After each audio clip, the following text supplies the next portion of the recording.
মাঝের মধ্যে ঘুরতে যাওয়া উচিত। সেটা নিজেদের জন্যে না হোক, বাচ্চাদের জন্য হলেও ঘুরতে যাওয়া উচিত। আর যদি সেটা হয় আত্মীয়দের বাড়িতে, তাহলে তো কোনো কথাই নেই। তাহলে আত্মীয়দের সাথে সম্পর্কটাও ভালো থাকে। হ্যালো এভরিওয়ান, আসসালামু আলাইকুম সবাইকে। কেমন আছেন সবাই? আশা করি ভালো আছেন। আলহামদুলিল্লাহ, আল্লাহর রহমে আমরাও ভালো আছি। প্লিজ লাইক দিয়ে ভিডিওটি শেষ পর্যন্ত দেখে নেবেন। আশা করি ভিডিওটি দেখতে ভালো লাগবে। আজকে আমরা ঘুরতে গেছিলাম, সেটা হলো আমাদের খালা শাশুড়ির বাড়িতে। তো খালা শাশুড়ি মানে আমার বরের খালার বাড়িতে। যাইতে যাইতে আমাদের প্রায় দুপুরই হয়ে গেছিল। গিয়ে দেখি খালা আমাদের জন্য লুচি বানিয়েছে। তো খালা এখানে আমাদের লুচি খেতে দিয়েছে। এখানে শুকনো মিষ্টি দিয়েছে, ঝোলের মিষ্টি দিয়েছে আর মুগ ডাল। মুগ ডালটা এতই মজা ছিল, খুবই মজা ছিল খেতে। তো এদিক দিয়ে খালা মাংস রান্না করছে, আমি খালার কাছে একটু যে বসেছিলাম। তো দেখি খালা এখানে মানে কলিজা রান্না করছে। এটা ছিল গরুর কলিজা। তো খালার সাথে বসে থেকে গল্প করতেছিলাম আর এদিক দিয়ে খালা রান্না করতেছিল।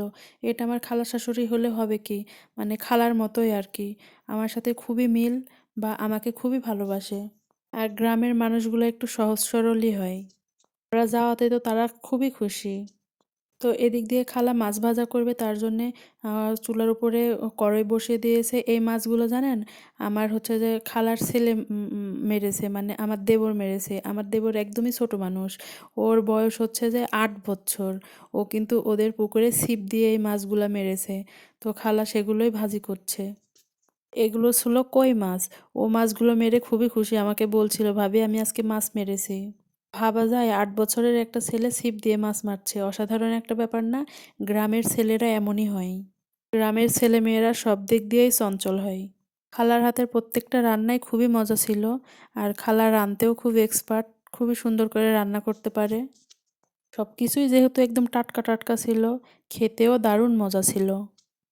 এখন অবধি যে আপু ভাইয়ার আমার ভিডিওটি দেখছেন তাদেরকে অসংখ্য ধন্যবাদ। প্লিজ লাইক, কমেন্ট ও সাবস্ক্রাইব করে পাশেই থাকবেন। সাবস্ক্রাইব করে পাশে থাকা বেল বাটনটি অন করে রাখবেন, যাতে করে আমি ভিডিও দেওয়ার সাথে সাথে ভিডিওটি আপনার মোবাইলে পৌঁছে যায়। আপনি আপনার সুবিধা মতো দেখে নিতে পারেন। এদিক দিয়ে দেখেন, দুপুরের খাওয়া শেষ করে একটু রেস্ট নিয়েছি, নিয়ে খালার সাথে খালাদের পানের বাগানে গিয়েছি। খালাদের 2টা না 3টা পানের বাগান, তার মধ্যে 2টা বাগানে আমাদেরকে নিয়ে গেছিলো। আমিও গেলাম, যে একটু ঘুরে ঘুরে দেখলাম আর একটু আপনাদের সাথে শেয়ার করব, তার জন্য ভিডিও করে নিলাম। তো এত পান ছিল, অনেক সুন্দর, একদম সবুজ, আর যেদিকে তাকাচ্ছি সেদিকেই পানের বর, শুধু পানের বর। এদিকের মানুষ একটু বেশি পানের বর করে। আর এই পানের বরের চারপাশ দিয়ে যে জায়গাগুলো পড়ে থাকে সেগুলো ওরা ফেলে রাখে না। সেগুলোতে হয় পটল গাছ, না হয় মিষ্টি কুমড়া গাছ, কচু গাছ, এরকমভাবে সব কিছুই সবজি করে। এক কথায় ওদেরকে সবজি বাহির থেকে কেনাই লাগে না। আশপাশের মানে পানের বরের আশপাশ দিয়ে যে জায়গা থাকে সেগুলো থেকে ওদের সবজি হয়ে যায়। তাহলে এ পর্যন্ত, আল্লাহ